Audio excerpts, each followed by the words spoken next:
L'apôtre Thomas, surnommé le jumeau, est si souvent présenté comme l'incrédule. Ne sommes-nous pas parfois aussi son jumeau dans le doute et la foi?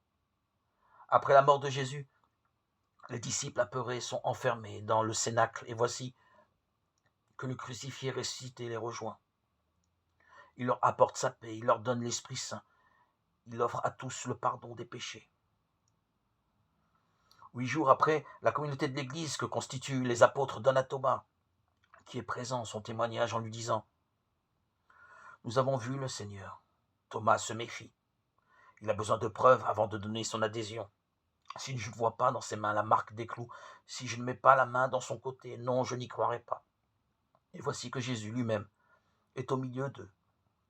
Il invite Thomas à toucher les traces de sa souffrance. Avance ton doigt, vois mes mains, touche.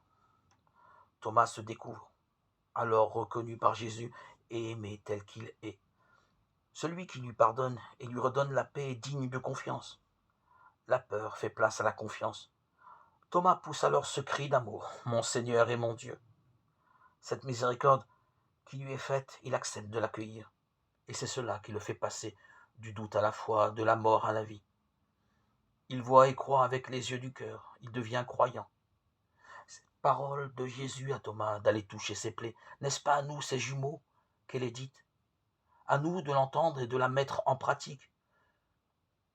Heureux sommes-nous si, comme Thomas, confiant à la fidélité de Dieu sur sa parole, nous osons faire du ressuscité le Seigneur et le Dieu de notre vie, le Dieu de miséricorde.